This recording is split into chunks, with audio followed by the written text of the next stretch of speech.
So the NFL playoffs are essentially set. We're waiting on one final game to play out to get the official bracket, but at least on the NFC side, things are set in stone. We know exactly who is playing who, so I wanted to start our playoff breakdown videos tonight with our first matchup being the Green Bay Packers versus the Dallas Cowboys. If you're unfamiliar with my playoff game breakdowns, essentially we do a quick overview of each of the teams, talk about any storylines going into the game, if there is any, and then we'll get into the proper breakdown where we're going to go unit by unit, looking at both sides of the game, looking at each rosters compared to each other and see who has the advantage at each unit. So just starting with our quick overview, looking at the Green Bay Packers, you have to consider this season a major success. Moving off of Aaron Rodgers, your longtime starting quarterback who's a top 10 of all time. Moving off that guy the first year, you would expect kind of a downturn for your team. We saw it happen in New England when Tom Brady left,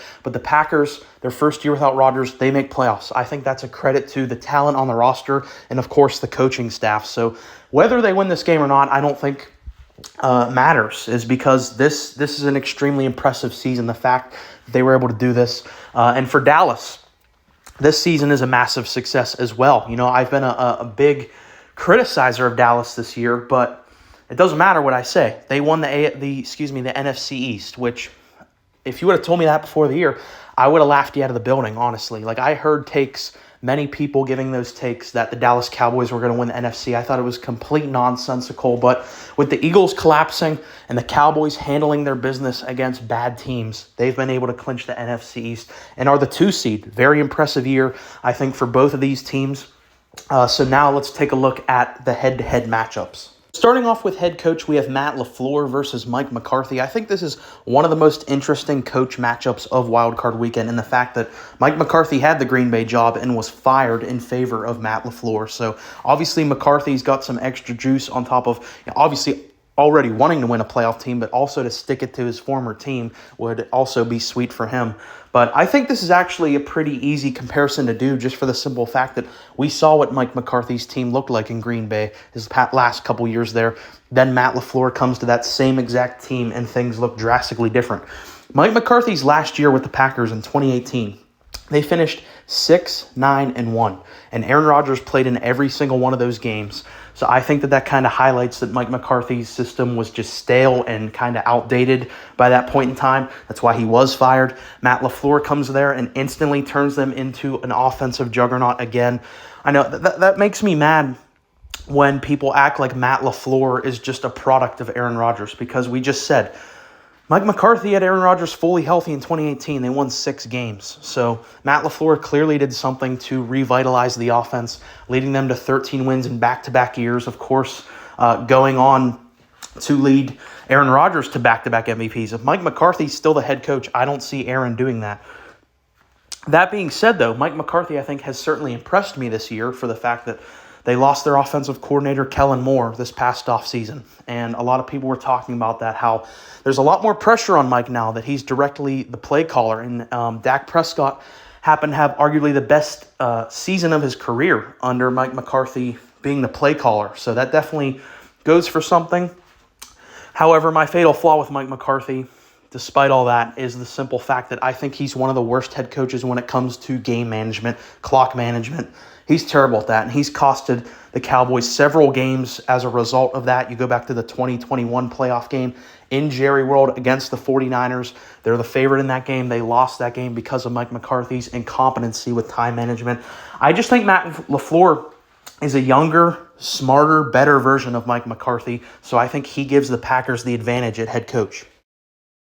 So for the quarterback position, we have Jordan Love versus Dak Prescott. Jordan Love has exceeded my highest expectations for what he would be. I mean, he has been really, really good this year, especially after Thanksgiving. He's really turned it on. And it's always going to go back to the fact that he sat behind Aaron for all those years. I'm not saying he's as good as Aaron or Favre, but for essentially what was his rookie year, he looked really good. And you look at the stats, they're on the screen right now. They're pretty comparable to Dak Prescott, who's in his 8th or 9th year now, and was, for a large part of the season, was leading as MVP. And I might come off as a Dak hater on this channel just for the fact that I bash him a lot. I was definitely pushing back on his MVP case very heavily this year.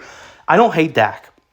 I just think that he gets overblown for the simple fact that he's on the Dallas Cowboys. If you put Dak on a random team like the Jaguars or the Seahawks, some random team that's not in the biggest media market in the NFL, I don't think he would be talked about quite as much. And that's what just frustrates me about him. The media really seems to overhype Dak.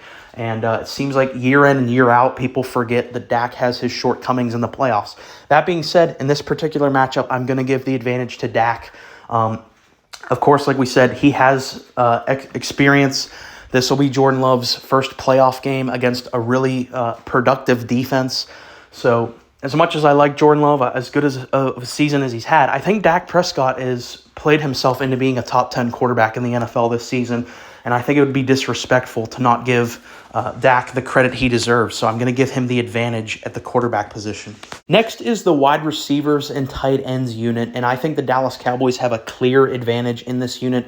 CeeDee Lamb, I think, is the second best wide receiver in the NFL behind Tyreek Hill. Brandon Cooks, wherever the guy goes, is extremely productive. Michael Gallup on any given Sunday shows flashes. And they really found a strong tight end target with Jake Ferguson. So I think all those guys are really good. In Green Bay, I like their weapons, but they're very young, especially Dobbs and Watson. They have a lot of potential. I like them, but I just don't think at this point in time they're realistically anywhere near the production from the Dallas receivers, especially CD. Next, for the running back unit, we have the tandem of A.J. Dillon and Aaron Jones versus Tony Pollard and Rico Dowdle. I think the Packers get the advantage here just because I think their tandem complements each other better, whereas Aaron Jones is the more complete player, and they have their bulldozer, Jerome Bettis, Derrick Henry type running back in Dillon. Tony Pollard, for me, though, had an extremely disappointing year, not even cracking 1,000 yards. I was pushing for Tony Pollard the past 2 seasons to replace Zeke as the main back in Dallas, and I think that they kind of missed that big play punch that Ezekiel Elliott provided to their team. You know, if you ran Zeke for 20 plays, 19 of them, they're throwaways, but that he's going to have that 180-yard rush where he just blows everything up. Tony Pollard lacks that. You know, I think he's a more consistent, better overall back, but he lacks the explosiveness that Zeke provided to an offense. So he disappointed me this year as a number one. Still good, but I just think that the tandem of Green Bay, the 1-2 punch of kind of the Swiss Army knife with Aaron Jones and A.J. Dillon being just the wrecking crew, I think is just the better duo here. And for offensive line, I think the Dallas Cowboys have a strong advantage in this department. Even though I do like the Packers line, I think they have a good offensive line. I'd feel a lot better about this line if David Bakhtiari was healthy. He's extremely injury prone, but when he plays, he's a very productive tackle. But the Cowboys, they have 2 future Hall of Famers on this line, and Tyron Smith at left tackle, Zach Martin at guard. It's not the line of old days, like when Dak was a rookie, they had the best offensive line in the NFL, but you still have those 2 high-end guys filled around with other really good linemen, so I think the Cowboys get the advantage at O-line. Now we flip over to the defensive side of the ball. Starting with defensive line, we have the Packers who run a 3-4 scheme. They produced 11 sacks from their defensive line versus Dallas who runs a 4-3 scheme. They produced 16.5 sacks with their defensive line.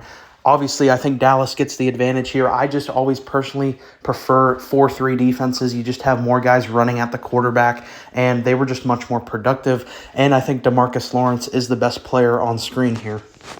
And next, we have the linebacker unit. The Packers put up 18.5 combined sacks from their linebackers and 143 solo tackles, whereas the Cowboys put up 13 sacks combined from their linebackers. All 13 of those came from Micah Parsons and 158 solo tackles. So I'm going to give the advantage here to Dallas. You could maybe argue the Packers just collectively as a unit is better, but I ultimately caved just to the star power of Micah Parsons, who I think is not even really arguably. I think he is clearly a top 3 defensive player in the NFL to go alongside those other 2 guys who are great tacklers. For the last unit, we have the secondary. This might be the most lopsided of all of the units because the Dallas Cowboys, I think, have a Grand Canyon size advantage here. When you look at just the interceptions, 12 combined interceptions from Dallas to the Packers, 0. Solo tackles, 197 to 90. Pass defenses, 32-13. I think this is a clear, massive advantage for the Cowboys secondary. And for the Packers, they've just had a weird season from Jair Alexander, only playing in 6 games and then getting suspended by the team for that extremely bizarre situation. I just don't like their odds, especially whenever CeeDee Lamb is on the other side of the ball. I think that kind of spells disaster for the Packers. So with the Cowboys having an advantage at quarterback, vertical threats, offensive line, and every single unit on the defense, plus playing at home, I'm predicting the Dallas Cowboys to win this game. Please let me know your thoughts in the comments. Please like and subscribe.